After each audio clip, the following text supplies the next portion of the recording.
Jai Om Vishnupada Paramahamsa Parivrajaka Acharya Ashtottara Satasri Srimad His Divine Grace Abhay Charanaravinda Bhaktivedanta Swami Srila Prabhupada Ki Jai. Jai Om Vishnupada Paramahamsa Parivrajaka Acharya Ashtottara Satasri Srimad His Divine Grace Bhaktisiddhanta Saraswati Maharaj Srila Prabhupada Ki Jai. Ananta Koti Vaishnava Vrinda Ki Jai. Namacharya Srila Haridas Thakur Ki Jai.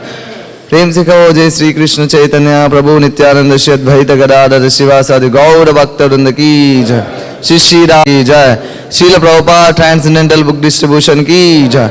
युगदान मत श्री हरिनाम संकीर्तन की श्री हरे कृष्ण महामंत्र की गौर प्रेमानंदे। All glories to the assembled devotees. All glories to the assembled devotees. All glories to the assembled devotees. All glories, all glories, all glories to Sri Guru and Sri Gauranga. All glories to Srila Prabhupada. Srila Prabhupada ki. Today's Srila Prabhupada Lilamrta will be read by His Grace Saccinandan Hari Prabhu.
నాకు అవసరం లేదు. ఏముంది మధ్యలో కావాలంటే అడుగుతాను. ఉంది ఉంది.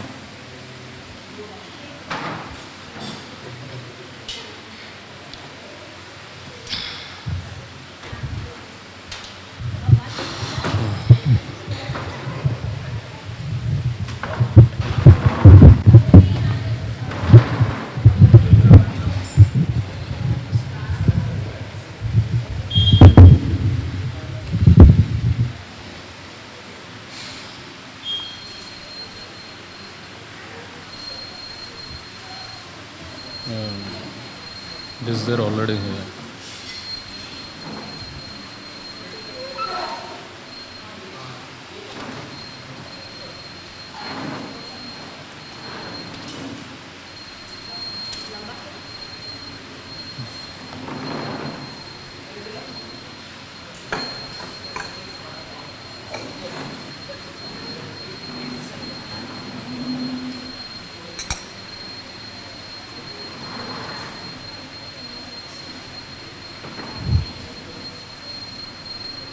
That one.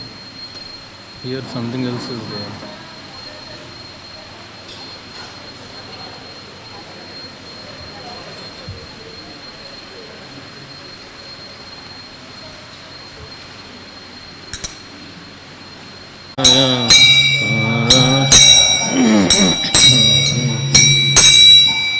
दिया पादा छाया सदा है आमाया तुम्हारा चरण धोरे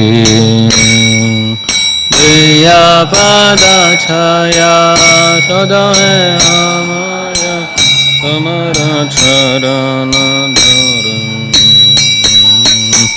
छाया वेगादो में छाया दोषा शोधि छाया गुण देहो दासे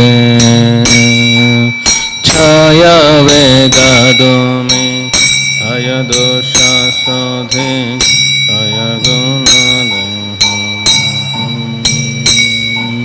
छाया वेगादो में छाया सोषा शोधि छाया गुण देहो दासे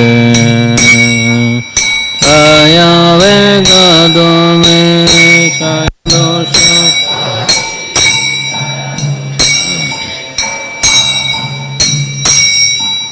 छाया सत्संग देह है अमरे बसचे संगेरा आशे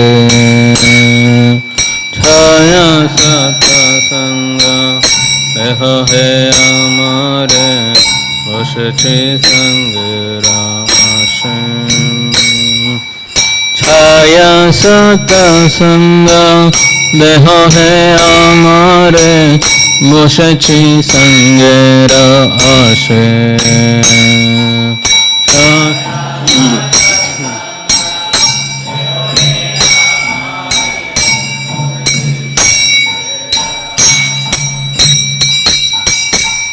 एकाके अमर नाही प्राय बल हरि नाम संकीर्तने एकाके अमर नाही प्राय बल हरि नाम संकीर्तने एकाके अमर नाही प्राय बल हरि नाम संकीर्तने एकाके अमर नहीं गाय बल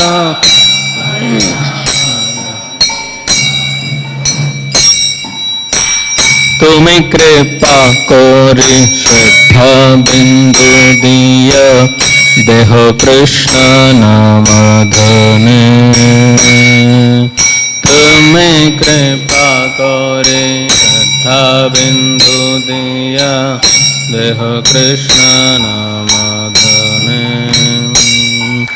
तुम्हें कृपा करे श्रद्धा बिंदु दिया देह कृष्ण नाम धने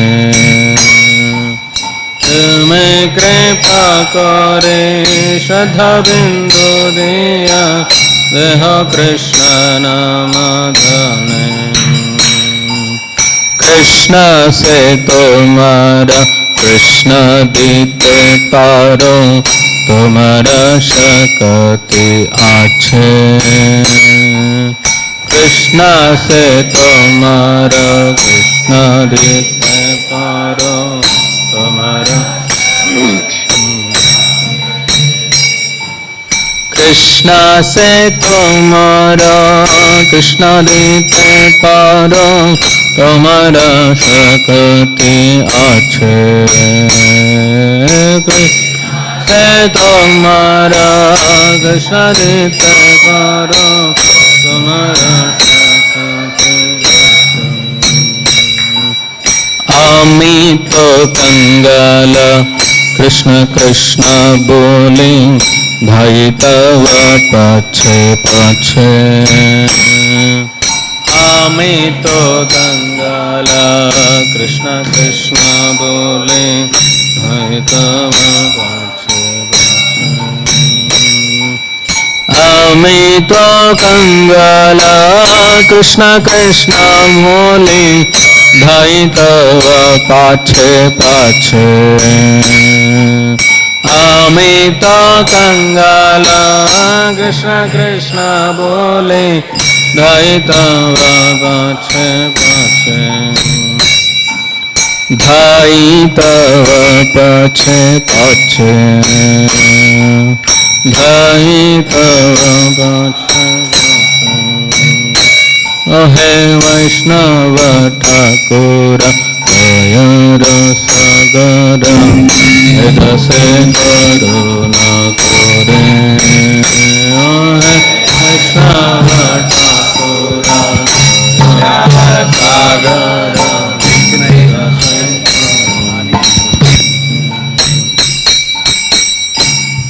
Sri Vaishnava Thakur ki jai. Quickly read the translation.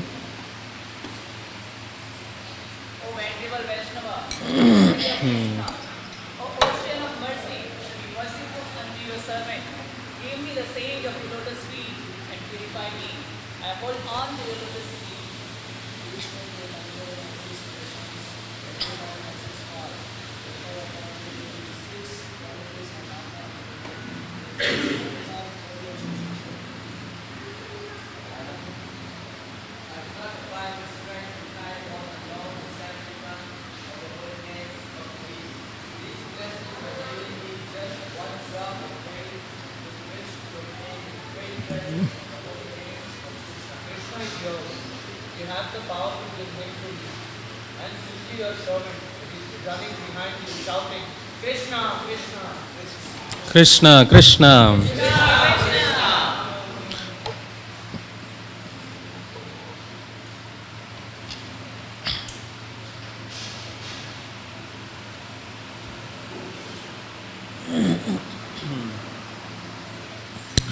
So today is the most auspicious Ekadashi. So on the day of Ekadashi, we will be reading from Srila Prabhupada Meditations. It is a custom in ISKCON that we follow this. So we'll start with prayers. Om Namo Bhagavate Vasudevaya. Om Namo Bhagavate Vasudevaya. Om Namo Bhagavate Vasudevaya. Narayanam Namaskritya Naram Chaiva Narottamam Devim Saraswatim Vyasam Tato Jayamudiraye Nashtaprayeshu Abhadreshu Nityam Bhagavata Sevaya Bhagavati Ruttama Shloke Bhaktir Bhavati Naistike Krishnaya Vasudevaya Devaki Nandanaya Cha Nanda Gopakumaraya Govindaya Namo Namaha Nama Pankajanabhaya Nama Pankajamaline Nama Pankajanetraya Namaste Pankajangrahe.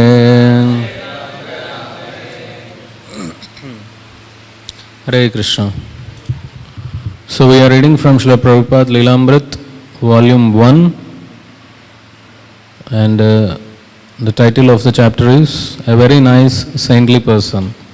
So we'll be continuing from the place where we paused in the last class.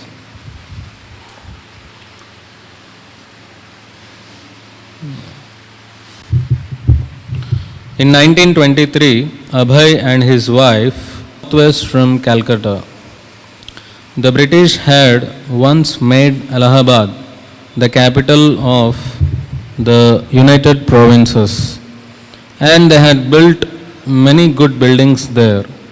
including buildings for a high court and a university. Europeans and affluent Indian families like the Nehrus lived in a modern, paved, well-lit section of society, of town. There was also another older section with ancient narrow streets closely lined with buildings and shops. Many Bengalis resided there, and it was there that Abhay decided to settle his family. So in the last class we have seen that how Abhay was thinking to set up his own business, right, with the help of Bose, because Bose said that my business is there all over the country, and I can help you in setting up. You can be my agent in distributing the chemicals, whatever, and slowly you can start your own business. So Prabhupada, in those days he was called Abhay. So Abhay, he was planning to shift his family to Allahabad. What is the name of Allahabad now? Prayagraj, the king of all the holy places. Tirthraj, it is also called as Tirthraj. There was one place, it's a nice story. So there is a place called Taket in Maharashtra. It's near to Nasik. So that is a place where Jatayu got delivered from the hands of Lord Rama. Lord Ram did final rites to Jatayu at that place. So there, when Jatayu was, lying on the lap of Lord Ram, at that time, water was required for completing the rituals. No? So at that time, Lord Ram took the arrow and shoot it to the ground. And because Supreme Lord is calling for water, all the holy rivers, holy tirthas from all over the world, universe, had appeared there. That is still there. It's called Sarvatirtham. Means where all tirthas are assembling there. But one person, Prayagraj, who is called as Tirthraj, he said, I am the king of all the tirthas. Why should I mix in everyone? So he came separately. So there is one kund which is called Sarvatirtha, where all the rivers came, tirthas came, and adjacent to that there is a small kund where Tirthraj appeared separately. So he has his royalty. It's a beautiful place. If you happen to visit Nasik, you must visit that place, Taket. Be a very beautiful place. So Allahabad in those days was the capital of the central province. The British had divided India into different provinces, like Madras province, which comes South India, then Bombay, then Central province, which is North India, UP, Bihar, Madhya Pradesh, then I think Eastern, which is Calcutta, Orissa, like that. So by the central, the Allahabad was the main place, where all the government buildings and courts and jails, all these things are there. He had chosen Allahabad, traditionally known as Prayag, as a good location for business. But it was also one of the India's most famous places of pilgrimage. What happens there? Kumbh Mela. There is Arth Kumbh Mela every 6 years and Maha Kumbh Mela every 12 years.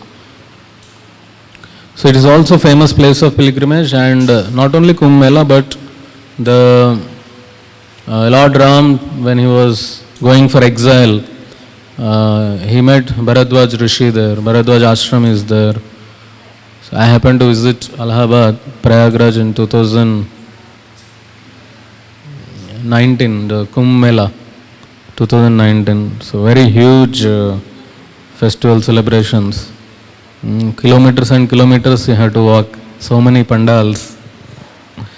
Big. The Ganga river is so huge, so wide. Ganga and Yamuna make Sangam. Situated at the confluence of the three holiest rivers of India, the Ganges, the Yamuna and the Saraswati. Allahabad was the site of two of India's most widely attended spiritual events, the annual Magh Mela and the Kumbh Mela, which took place every 12 years. And in search of spiritual purification, millions of pilgrims from all over India would converge here each year at the time of the full moon in the month of Magha, January, and bathe at the junction of the three sacred rivers. So Prabhupada, after going to America and bringing back his disciples back to India, so in 1971 and 1977, two times Prabhupada attended Kumbh Mela in Allahabad. So at that time, everyone was running for that Shahi Snan, to take bath in the river, in that Sangam. So what is their motive to take baths? That is to get liberation, moksha. Prabhupada said, we are already liberated. We don't want to take any bath. We don't want liberation. We are already liberated. The Lilamrta Thakur, he says that those who are performing devotional service, the mukti is already waiting at the door to serve you. The mukti is already waiting at your main door to serve you. So Krishna consciousness, it takes you to beyond liberation, to spiritual world. Liberation is impersonal, but going back to Godhead, to the eternal kingdom of God, is personal, as a personal service to the Lord. We are developing the connection. Abhay's home at 60 Bad Shahi Mandi consisted of a few rented rooms. For his business, he rented a small shop in the commercial center of the city at Johnston Gang Road,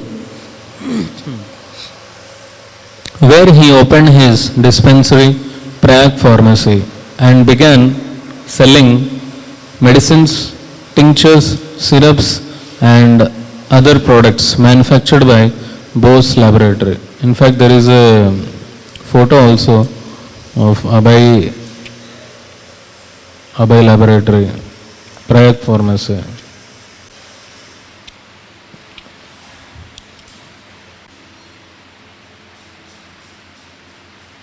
This one.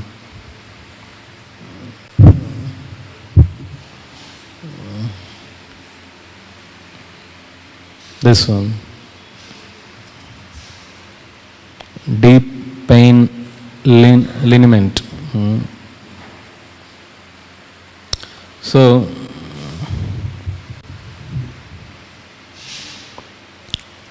and began selling medicines, tinctures, syrups and other products manufactured by Bose Laboratory. He met an Allahabad physician, Dr. Ghosh, who was interested in a business partnership. So Abhay asked him to become his attending physician and move his office to Prag Pharmacy. Dr. Ghosh consented and closed his own shop, Tropical Pharmacy. So Abhay wanted to have a clinic plus a medical store. So then he invited Dr. Ghosh to act as a doctor there to see to the patients. Then medicines can be taken from here. At Prag Pharmacy, Dr. Ghosh would diagnose patients and give medical prescriptions, which Abhay would fill. Dr. Ghosh would then receive a 25% commission from the sale of the prescriptions. Abhay and Dr. Ghosh became friends. They would visit at each other's home and they treated each other's children like their own family members. Often they discussed their aspirations for increasing profits. So Abhay was in a mood of expanding his business, becoming more and more rich, so that he can use that money for spreading Krishna consciousness, giving to his guru for spreading Krishna consciousness. But in no time, he becomes so, almost going to become so rich that then everything gets collapsed. Dr. Ghosh says that Abhay was a business-minded man. We were all God-fearing. Of course, in every home we have a small temple. And we must have deities. But he used to always talk about business and how to meet family expenses. Although at home Abhay wore a kurta and dhoti, sometimes for business he would dress in shirt and pants. He was a good-looking, full-mustached, energetic young man in his late 20s. He and Radharani De now had 2 children. A daughter was born after they had been in Allahabad 1 year. Gaur Mohan, who was now 75, had come to live with him. He as had Abhay's widowed sister Rajeshwari and her son Tulasi. Gaur Mohan mostly stayed at home, chanted on his beads, and worshipped the Shalagram Shila, deity of Krishna. He was satisfied that Abhay was doing right, and Abhay was satisfied to have his father living comfortably with him and freely worshipping Krishna. So we know that how Gaur Mohan De, the father of Abhay, he would encourage from childhood Prabhupada to worship Shri Shri Radha Krishna. The father gave Radha Krishna deities to Prabhupada in the childhood only to worship, and Jagannath Rath Yatra festival. So in that way Abhay inculcated this devotional service from childhood itself. And there was never a fight between the father and the son. Father always want the son to advance in bhakti, and son want to advance, and father is supporting. So it's a nice relationship. It's an ideal relationship. Jai Shri Shri Radha Madhav ki, Shri Shri Gaun Nitai ki, Shri Shri Jagannath Baldev Subhadra Maharani ki, Srila Prabhupada ki. Jai.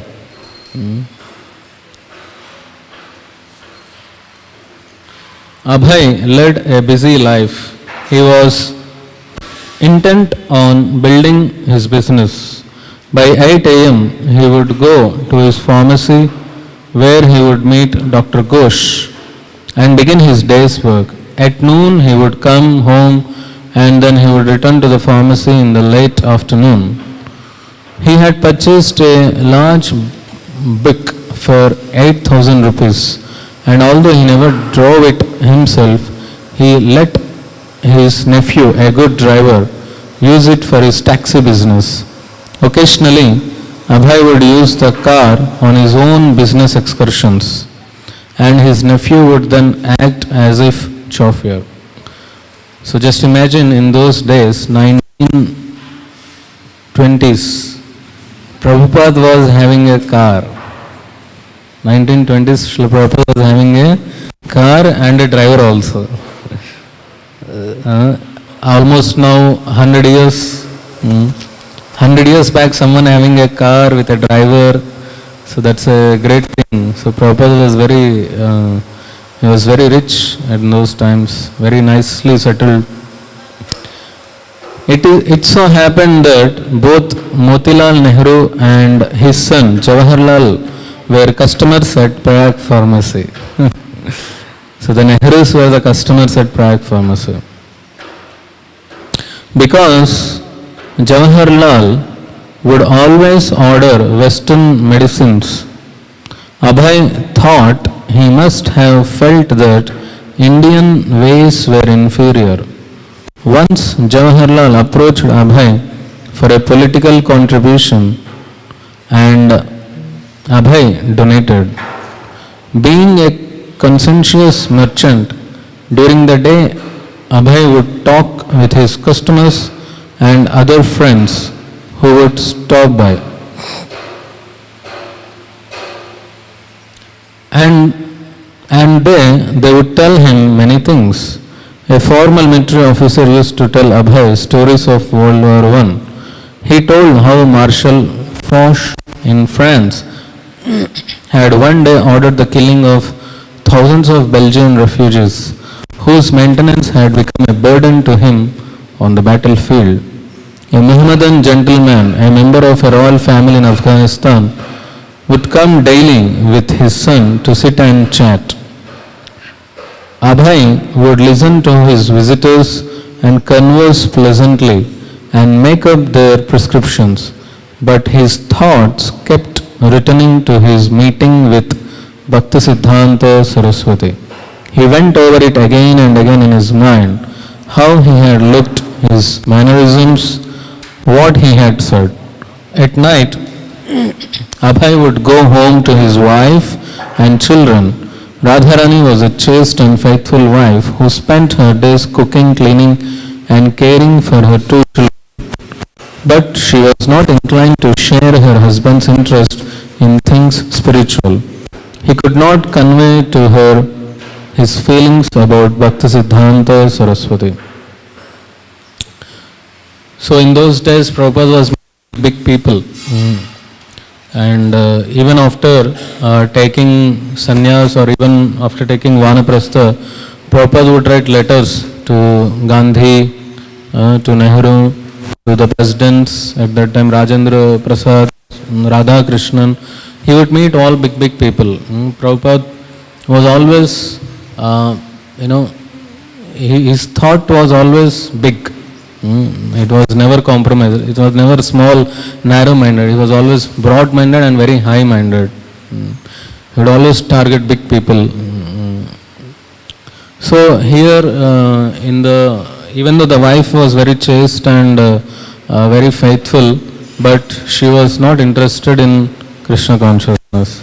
In fact, just before taking sannyas, Prabhupada said that, you want me or you want tea? And she said, I want tea only. Then he left there only. Abhay, his wife, their two children, Gaur Mohan, Abhay's younger brother, Krishna Charan, Abhay's widowed sister, Rajeshwari, and her son, Tulsi Das, all went together to an Allahabad studio for a family portrait. I think that is also there here. This one, 1924, you can see. It's a family photo of Prabhupada. Once in United States, in 1970s, Prabhupada was preaching. So where is your family? One journalist asked. Yeah, I have, this wife, children were there, but I am not connected to them now. I am sannyasi, now I am renounced, he says. All went together to an Allahabad studio for a family portrait. So those days, even 20 years back, it was like, if you want to have a group photo, you all go to studio. Still I remember, I used to go with parents, some special occasions. We used to go to studio and take the photo there. But then came that DSLR cameras, small cameras. Then nowadays it's all mobile only, selfies now. The photo, maybe in future there will be drone selfies, drone photos. Everyone will have a drone and family photo with a drone. The photo shows Abhay in his late 20s.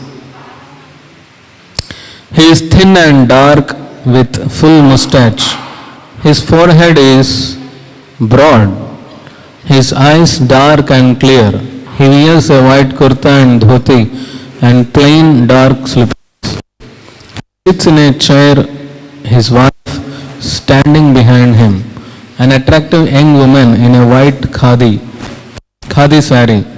So this is very famous among Bengalis to wear this khadi saris, cotton khadi saris and clothes. Her slim arm rests behind Abhay's head on the back of his chair, her small hand gripping the edge of the chair. Her left hand hangs on her by her side, gripped in a fist. She is barefoot with his left hand. Abhay studies his 2-year-old Pacha, Prayagraj, a glaring infant, on his lap. The boy seeming to squirm, his baby legs and bare feet dangling by his mother's knee. Abhay seems a bit amused by the son on his lap. Abhay is a handsome Indian man, his wife an attractive woman, both young. Also behind Abhay stands his nephew Tulsi and his brother Krishna Charan. Sitting on the far right is Abhay's sister Rajeshwari, dressed in a widow's white sari, holding Sulakshmana, Abhay's daughter, on her lap. Sulakshmana is also squirming, her foot jutting towards the photographer. In the center sits Gaur Mohan. His face is shriveled and his whole body is emaciated with age. He is also wearing a white kurta and dhoti. His hands seem to be moving actively on his lap, perhaps with palsy. He is short and small and old.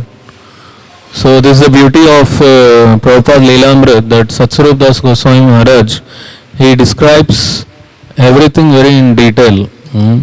About the color, about the clothes, about the postures, and when Prabhupada would visit Delhi, and he describes everything, how Delhi is with factories, with smokes, with people pulling the lorries, with loaded vehicles, and pim pim pim sounds.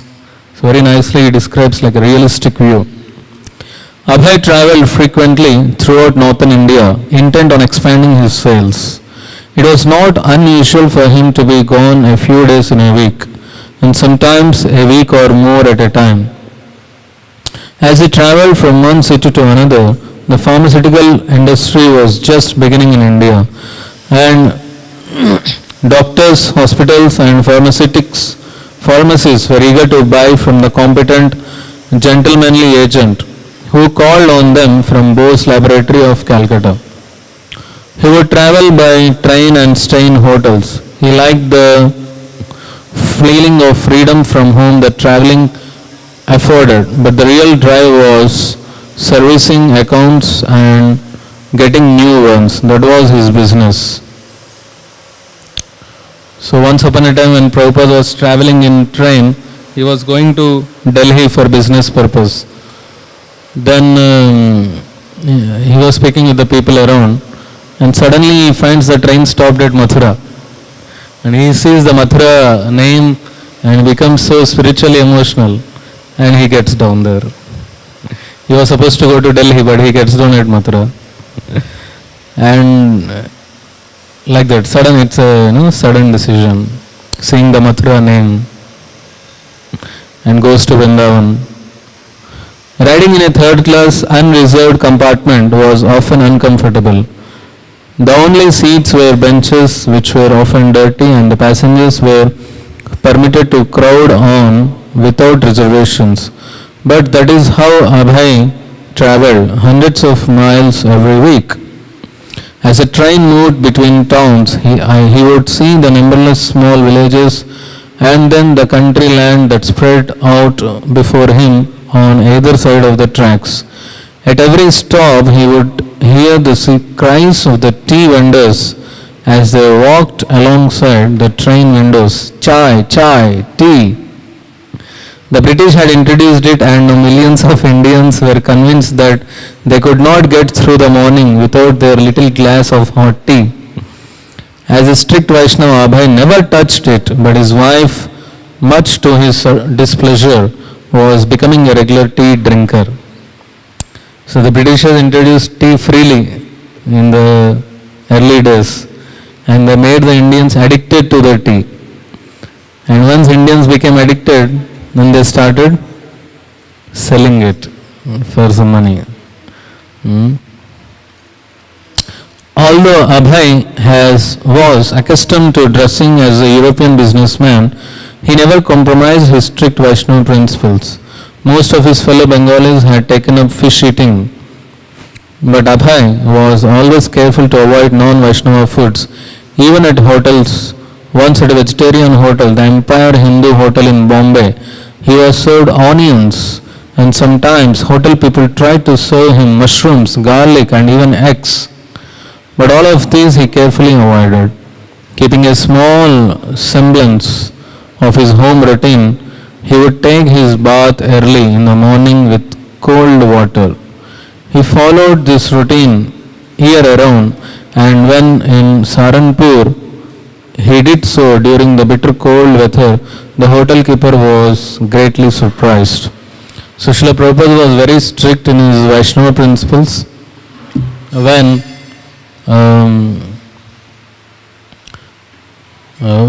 Prabhupada went to America also, in the western countries, where people, he was told before going to America that people in America are so much degraded. How can we reach this Krishna consciousness? But Prabhupada did that, with his purity, with his simplicity and a strong determination to preach Krishna consciousness. He made such Mlechas, Yavanas into Vaishnavas because he himself followed them very strictly. So this is a preaching principle that if we want to preach, when we are preaching, the first principle is Achar. Achar and Prachar. So if the Achar is strong, then the Prachar will be strong. And if the Achar is diluted, then the Prachar also will be diluted. So it's a preaching principle that Prabhupada is teaching here, that one should never compromise in the Vaishnava principles. Abhay conversed with many people in his travels. A doctor in Dhaka told him that on his way to the office he had passed a farmer talking to a friend and could tell by the sound of the farmer's cough that the farmer would die within a few hours. So, another doctor told Abhay that he had just come from seeing a pneumonia patient who was defying nature and medical science by continuing to live. He met a Mohammedan doctor in Gaya who lamented that he had just lost a patient, although he had given the man the very best medicine. Such accounts from men of the medical profession confirmed Abhay's conviction that without God's sanction, no one could be saved. So when Abhay would hear such cases that people were dying even though they were given best medicine, so then he would remember that without God's sanction, no one can be saved. Rakhe Krishna, Mare Krishna, Rakhe. If Krishna wants to save someone, no one can kill him. And if Krishna wants to kill someone, no one can save him. Bhaktisiddhanta Saraswati had already convinced him that the only way to save a person was by giving him Krishna consciousness. Abhay's medical products were strictly for business. So this Rakhe Krishna Mare Krishna Rakhe. There is one story in Mahabharata where Jayadratha, the son-in-law of Dhritarashtra, and that is the husband of Dushala. Dushala is the daughter of Dhritarashtra. Jayadratha, he takes an oath to kill Arjuna before the sunset. You know this story? Jayadratha takes oath to kill Arjuna before the sunset on that day.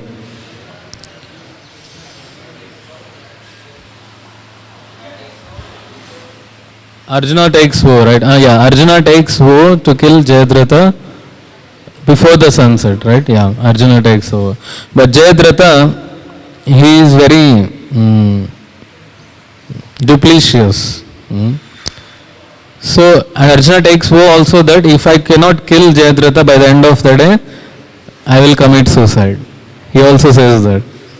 So then Jayadratha becomes very duplicitous. Now Krishna is worried now. My devotee has taken a vow. Now if it doesn't happen, then he is saying he will commit suicide. He will kill himself. So now something we have to do. So now it was a daytime and Jayadratha and Arjuna was fighting, and Jayadratha, he was fighting and he understood that he cannot win over Arjuna, and he goes away from the battlefield. He hides at some place. And what Krishna does, because it is still daytime and Krishna covers the sun. Krishna covers the clouds and covers the sun and becomes completely dark, as if in the night after the sunset. And Jayadratha comes jumping out of the out of that hidden place, comes jumping out, hey, I won. And suddenly Krishna, what happens? Krishna, he removes the clouds. And again there is a daylight. And says, Arjuna, kill him immediately. But Jayadratha has a boon. Now what boon he has? Anyone kills him and anyone cuts his head, if the head falls on the ground, whoever is responsible for that, that person will be killed. He will break into pieces. That is the boon he got. He does tapasya before.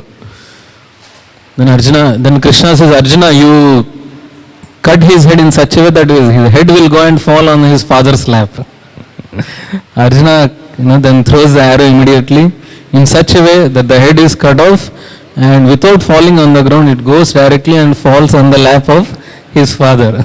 And his father saw it, hey, what is this? And immediately he throws it. And it falls down, and father also will matash. Father also will break into pieces. Son died, father died. Demonic people. So that is how, if Krishna wants to save someone, no one can kill him. It's all in the hands of the Lord. On one business trip, it was in 1925, he travelled through Agra, only 40 miles south of Vrindavan. Taking the opportunity, he made his first visit to holy Vrindavan. Fulfilling his childhood aspiration, he loved the sight of Vrindavana, but he could spend only a day or two. Even a single day away from his sales work could be critical. As a reverent pilgrim, Abhay visited a few temples, especially the principal temples established by the followers of Lord Chaitanya, but he had to move on. So what are the principal temples established by the followers of Lord Chaitanya? Radha, Govinda, Radha, Madan Mohan, Radha, Gopinath, and Radha Gokulananda, and Radha Madhava, Radha Raman, Radha Damodar, Radha Shyamsundar. So these are all the famous places established by the followers of Lord Chaitanya, who are 6 Goswamis, and then the disciples also. Of course, the most of the original deities are shifted to Jaipur during Mughals attack. There were also risks in travelling. Once he was sitting in a train compartment in Mathura station when a monkey suddenly entered and took away his belongings. Early one morning before dawn, while he was on his way to Kanpur in a two-wheeled horse carriage, the horse was going at a fast trot when suddenly it hit a large heap of rubbish in the middle of the road. The carriage turned upside down. Horse, driver and carriage all landed in a heap, and Abhay was thrown into the air. But he landed unharmed, feeling as though he had just changed to another seat. That Krishna protects his pure devotees. Because Abhay sat but said nothing, the driver thought he had been knocked unconscious and became anxious. The passenger was all right. However, and the driver considered it a miracle, since the cart had so violently ejected him. Abhay took it that he had been saved by Krishna, and he remembered similar incidents starting with his childhood when his clothing had caught on fire. Krishna had always protected him. For 5 years, Abhay travelled widely out of Allahabad, and when he was home, he put in long hours at the dispensary. But he also spent time with his wife and played with his children. Srila Prabhupada, when my son was about 2 years old, he was very naughty, always doing some mischief. My friends used to visit me and call my son Pacha. Pacha, if you sit down for 1 minute silently, I will give you a gift. But the boy failed. He could not sit down even for a minute. There was a table fan, 1920s, there is a table fan in 1920s. And Pacha was wanting to touch it. I said, no, don't touch it. But again he tried to touch it. So my friend said, just lower the speed and let him touch it. So I unplugged the fan and then he touched it. It did not harm him, but it hit his finger with a loud noise, tongue. And then he would not touch again. I would ask him, touch again, but he would not. So, even a child, even a small child, he has the fear of death.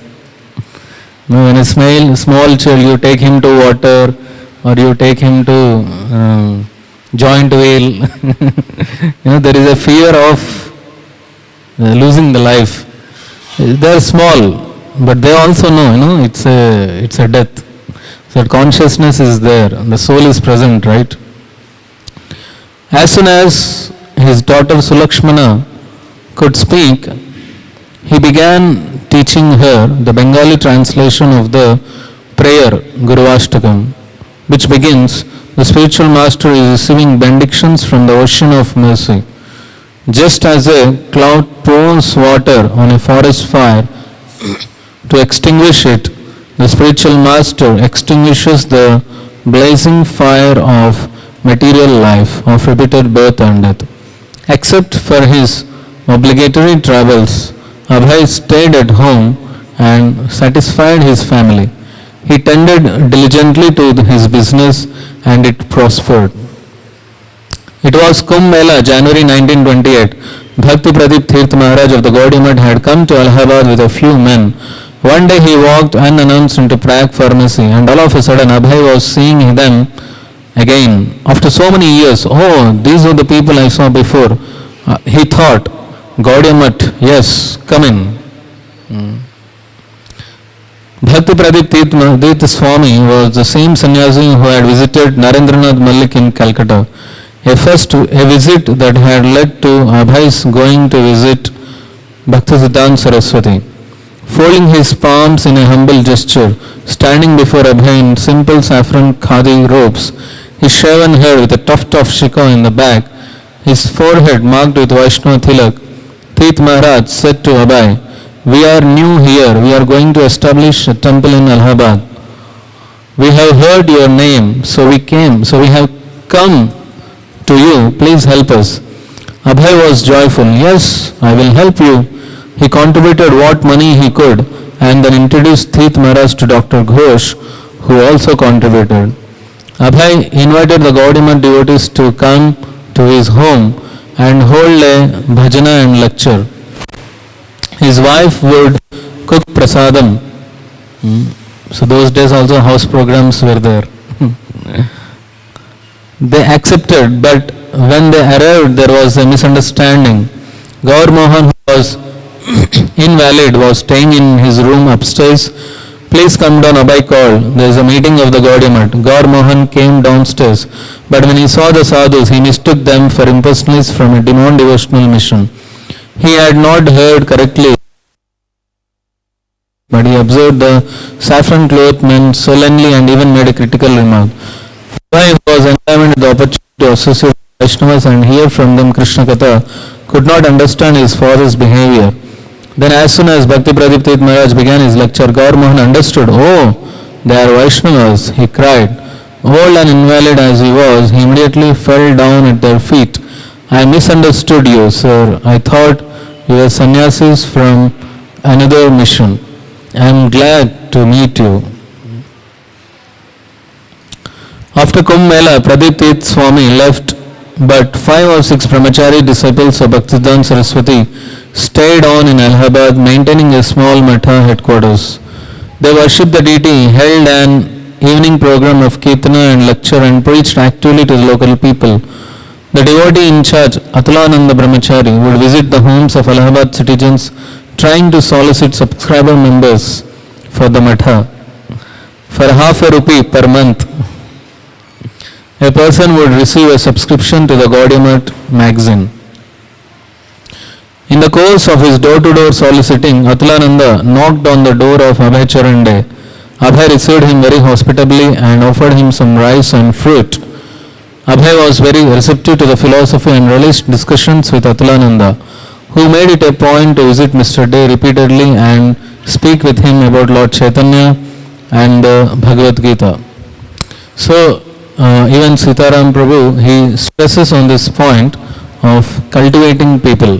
This is the most important activity as ISKCON devotees, that we have to go meet people, go door to door, go office to office and just speak with them, just share what we have, and we have a lot of things, we have hundreds and thousands of things that we can give to the people. We can go on speaking with them, and they will like it. And with this what happens is they get connected to Krishna, they get connected to the society, and they will get the real thing. And if we don't preach, preach to the people, they will be preached by some other non-bona fide organizations. That means if we are not preaching, we are giving the other organizations to preach, or the other non-pramanik, non-bona fide, non-authoritative people to go to them. It's a very important activity in ISKCON to cultivate people, and which Prabhupada himself did, and even before Prabhupada, Bhaktisiddhanta Saraswati Thakur and his disciples already started that. Abhay also inquired into the recent activities of Srila Bhaktisiddhanta Saraswati.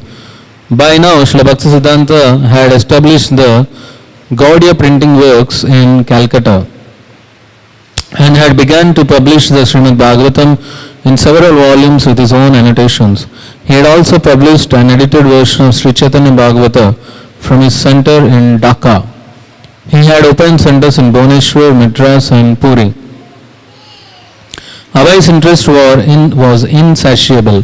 Atulananda told him how in 1925 Srila Bhaktisiddhanta Saraswati had led a big procession circumambulating the holy land of Navadvipa, with deities riding on the backs of gorgeously decorated elephants, and with devotees from all parts of India attending. Those days, almost 100 years back, the Navadvip Mandal Parikrama, Bhaktisiddhanta Saraswati started, and thousands of devotees would visit. Envious professional priests who opposed Srila Bhaktisiddhanta's acceptance of disciples from all castes had employed a gang to help them hurl bricks and rocks on the procession. But Srila Bhaktisiddhanta had continued undaunted.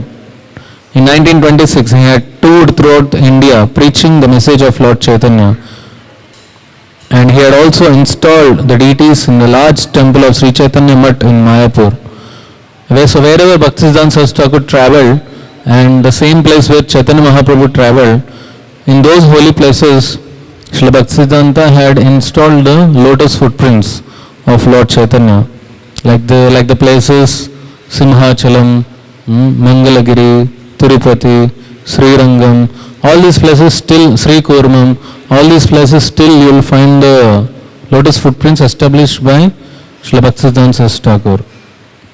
And a year ago, he had begun publishing his magazine Sajjan Toshani in 3 languages, including an English edition called The Harmonist.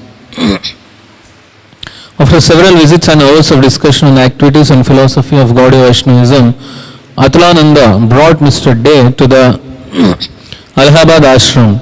Shortly thereafter, the Matha relocated to a rented house on South Malacca Street near Ram Bagh. This is also Ram Bagh. Just a short walk from Abhay's house. Now it was possible for Abhay to visit every evening. After work, he would attend the Matha where he would play the mridanga, surprising the brahmacharis with his already developed mridanga playing skills. Who taught mridanga to Prabhupada? The father had taught. Gaur Mohande had taught. Right? He appointed someone. But it was father who taught him. He was a medium. He would sing. He sang bhajans with them and sometimes took the lead part in the congregational singing. He would also bring important persons from Allahabad to visit the matha. For the brahmacharis, Abhay seemed to give new life to their ashram. And for Abhay, a new life had come to him in his reunion with the disciples of Bhaktisiddhanta Saraswati. Srila Prabhupada ki jai. Any questions?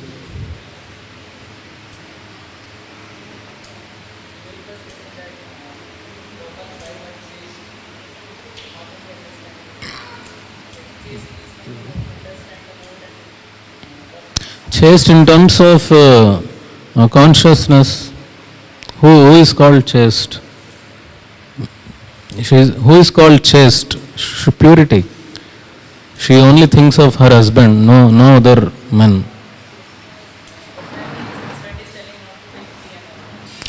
So that is submissiveness. She is chaste but not submissive. Chaste is different, submissive is different. Submissiveness. Yeah, faithful. Yes, of course, she is faithful to the husband. That means she is that Shraddha hai, she is serving the husband. She is faithfully serving the husband. But she also has her own independent free will, independent desire. So like that it is there. And in other words, it's a Lila. If she would have not given trouble to Prabhupada, then Prabhupada would have not left home. So like that it is there. Okay, any other questions?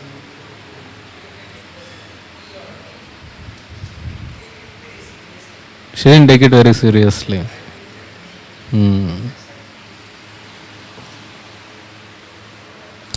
Srila Prabhupada Lilamrta ki, Jagat Guru Srila Prabhupada ki, Shri Pap Mochani Ekadashi Mahamotsav ki, Hitai Gaur Premanande Hare Hare Bol.